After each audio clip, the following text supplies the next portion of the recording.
Assalamualaikum warahmatullahi wabarakatuh. Perkenalkan, nama saya Muhammad Alfi Zikri, NIM 19042152. Baiklah, saya akan menjelaskan pertemuan 2015 ini, yaitu tentang peranan kebijakan publik di negara demokrasi. Yang pertama adalah peranan strategis kebijakan. Kebijakan publik adalah alat untuk mencapai tujuan publik, bukan tujuan orang, perorangan, atau golongan dan kelompok. Meskipun sebagai alat, keberadaan kebijakan publik sangat penting dan sekaligus krusial. Penting karena keberadaannya sangat menentukan tercapainya sebuah tujuan. Meskipun masih ada sejumlah prasyarat atau tahapan lain yang harus dipenuhi sebelum sampai pada tujuan yang dikehendaki, krusial karena sebuah kebijakan yang ada di atas kertas telah dibuat melalui proses yang baik dan isinya juga berkualitas, namun tidak otomatis bisa dilaksanakan, kemudian menghasilkan sesuai dengan selaras dengan apa yang diinginkan oleh pembuatnya. Juga krusial karena sebuah kebijakan bisa dan seringkali terjadi diperlakukan seolah-olah lebih penting atau sejajar dengan tujuan yang hendak dicapai, padahal ia hanyalah segera alat, meskipun alat yang sangat penting. Selanjutnya, sebuah kebijakan yang dirasakan penting di negara berkembang mungkin tidak demikian di negara maju. Begitu sebaliknya. Juga sesuatu yang sangat penting dan krusial di daerah lain di Indonesia mungkin tidak demikian untuk daerah tertentu. Sebut saja kebijakan yang mengatur tata ruang dan sejumlah kebijakan turunan.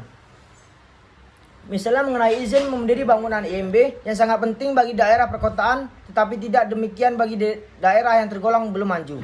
Meskipun kebijakan demikian merupakan sesuatu yang terpenting, setidaknya diperlukan sejumlah penyesuaian atau penyelarasan agar kebijakan yang memiliki judul yang sama dan sudah diterbitkan oleh negara atau daerah lain agar tidak misleading ketika diimplementasikan dalam mencapai tujuannya. Langkah itu diperlukan untuk menghindari kasus di mana sebuah kebijakan yang secara konseptual berkualitas tetapi hanya bermakna di atas kertas.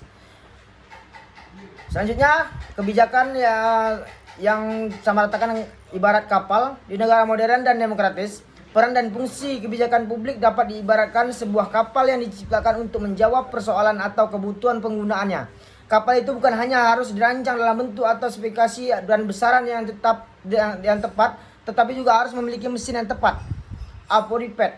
Meskipun tidak harus berarti canggih, semua itu dimaksudkan agar kapal mampu melaksanakan misi yang diembannya secara efektif dan efisien, sesuai dengan kebesaran persoalan yang hadapi dan atau hendak diselesaikan.